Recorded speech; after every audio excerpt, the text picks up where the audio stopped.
We opened to a devastated Miguel O'Hara, with pure shock and agony on his face. The Spider-Man of the future was ruined. This can't be. I was supposed to wind up in 2099. This can't be my home. I don't know what the shock this is, he muttered, surrounded by the ruins of a great city. Spider-Man was terrified. This couldn't be Nueva York. He'd never seen anything like this before. There was no way anyone had survived this. Miguel could only conclude that he was the only survivor of 2099. Despite his confusion, Miguel could sense something, and less than a second later, a thin but lethal laser blasted him, sending the Spider-Man of the future crashing down. "Nice shot," he groaned. "Thanks, Ash. Any idea who the hell he is?" Two strange figures stood over the downed web crawler, ready to loot him as if they were playing Fortnite. As one of the men raised Spider-Man's body, ready to find treasure, he couldn't locate a mark or injury. The laser seemed to have not hit him. "Didn't I? I'm fast, really fast," Miguel quipped, his hand on the man's neck. In an instant, Spider-Man took control of the situation, throwing the first man into the other. He began webbing them up and commanded them to tell him what had happened here. With his claws over the faces of the two tied-up men, Miguel began asking questions quickly. He'd gathered that they were scavengers, men who scanned the area to see if there was anything worth bringing home. This home was on the outskirts of Dystopia, a name that was strangely familiar to Miguel. He would have them lead him to this place they spoke of, and in this unfamiliar environment, Miguel would have to trust that they were truly leading him, or he'd take matters into his own hands. As they reached the summit of a hill, the two strange men had the Spider-Man of 2099 promise that he wouldn't kill them or anyone over the hill. Miguel, of course, dismissed that request. Unexpectedly, the camp below the hill was deserted. There was supposed to be activity here, but everyone was gone with the wind. None of this was making sense, and Miguel was no closer to figuring out what was going on.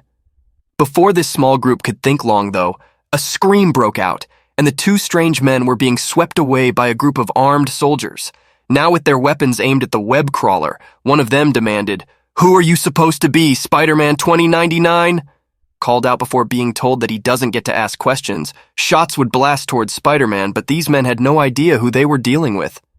Miguel acrobatically flipped in the air over the shots and towards the armed men, muttering, "I'm really starting to hate this world." As he easily delivered a beating on his assailants, Miguel was really tired of this. Everyone kept shooting at him, and he was no closer to figuring out what had happened. Mid-thought, a sonic blast would blow Spider-Man away from his earlier attackers. As he crashed into the earth, Miguel would be stunned. "I've never felt anything like that in my life. No, wait, I have. Oh my God, I have," Spider-Man muttered. After all this time, could it truly be? Towering over Miguel was Maestro, the future incarnation of the Hulk. Miguel would recover, asking, "Maestro, what are you doing here?" Maestro would be intrigued by this. He was unsure of how Spider-Man knew him, and at the same time, Miguel was trying to understand why Maestro didn't recognize him.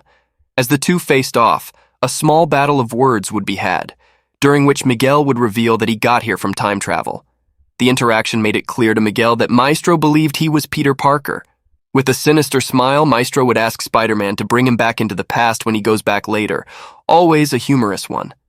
Miguel would happily oblige, telling Maestro, "I'll wait here while he goes and gets the time machine nearby."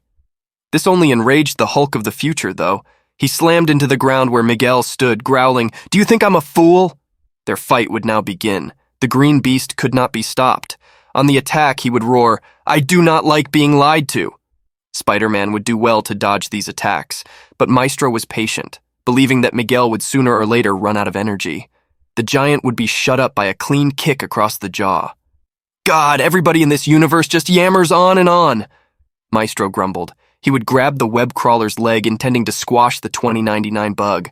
Maestro would slam Spider-Man into the earth. He wouldn't stop there, though.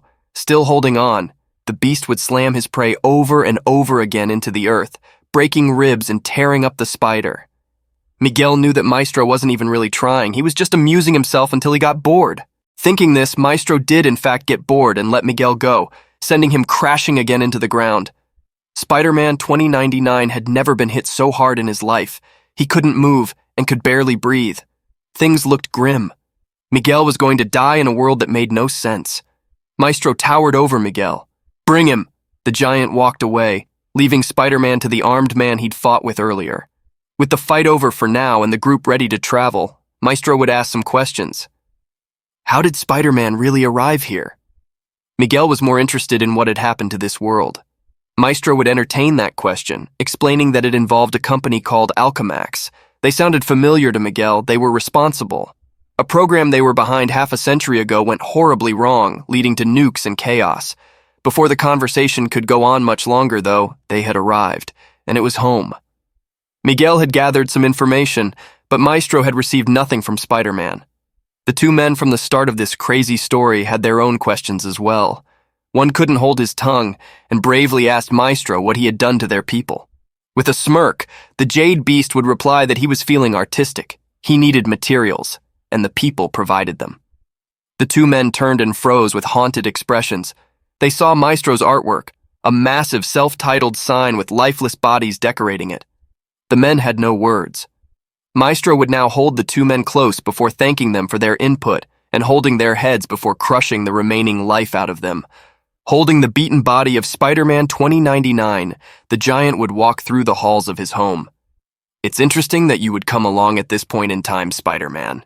He'd reveal that his interest in alternate worlds had allowed him to capture another individual who could be of use. She wasn't very cooperative, though, Maestro said, so I'm hoping the sight of a beaten Spider-Man would inspire her to cooperate. He'd open a cell door and drop the spider's body into the dark. Inside the walls, a voice would come to life. "It's you, I don't believe it," Miguel tried to collect himself as he wondered who this was. "Oh no," he let out as he looked up. It was Dr. Strange, 2099. "Nice to be remembered," she responded. Meanwhile, in the corridors of his strange home, a man with concern would call out to Maestro. "Is there a problem, mister?" Maestro would converse with the man but keep walking, sparing no time. The man believed the giant to have lost his mind. Placing Spider-Man in a cell boundless with Dr. Strange could not be a sound plan. Maestro was not concerned, though. "I know what I'm doing," the giant said, leaving the man's side and joining the women waiting for him. Back in the cell, Spider-Man was in the fetal position, wrapped in pain. Strange attempted to speak with him, but Miguel's vision was blurry. His lungs hurt. Maestro had really damaged him. Strange wanted him to come closer to her. The binders they placed prevented her from projecting her powers. However, if Miguel could just get closer, there might be hope. Hearing this, Spider-Man quickly got up, rushing to help before going down again. Miguel was a mess, physically and mentally. He still couldn't understand why the world was this way. Strange would validate his feelings, stating that of course she knows it's not right.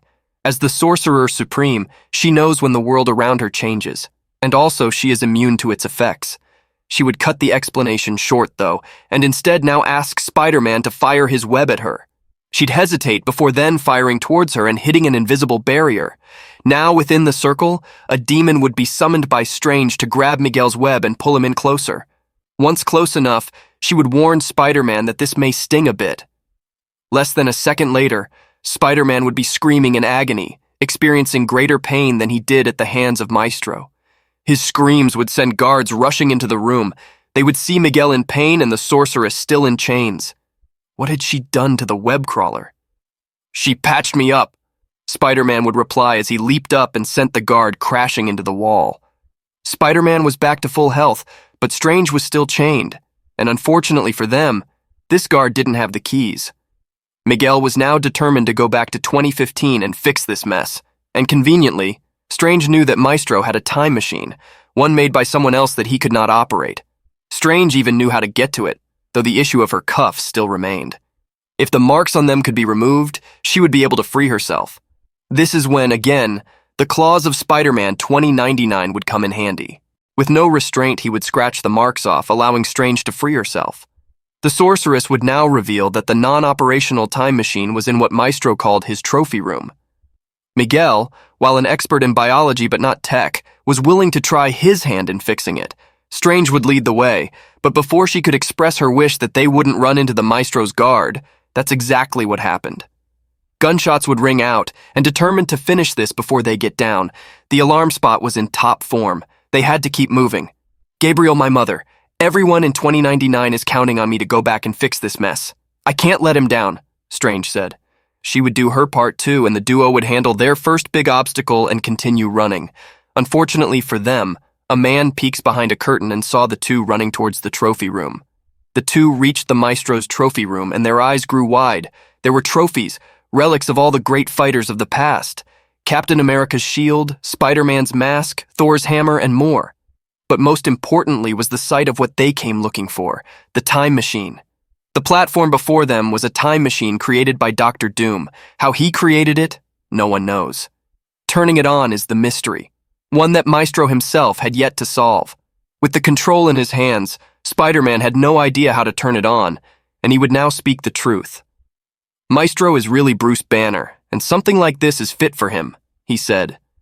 But Strange would correct him, stating that Maestro doesn't like to reflect on who he once was and hasn't built anything in decades. Something in this trophy room would now catch Miguel's eye. He had something before him. Before him was a small arsenal of ruined Iron Man armors. They could work as power sources, and Miguel would get to work, attempting to make something out of nothing. As he worked, though, he still found it weird that Maestro hadn't thought of this. As he worked, fear of Maestro was still there, and Strange agreed that she would be coming along too once they got the machine working. Seconds later, Miguel had figured it out. It would take a minute to boot up, but he really did the impossible. They were about to get out of here without facing Maestro again, or so they thought. Right at their moment of victory, Strange would start to slump over, a blotch of red blood growing across her stomach.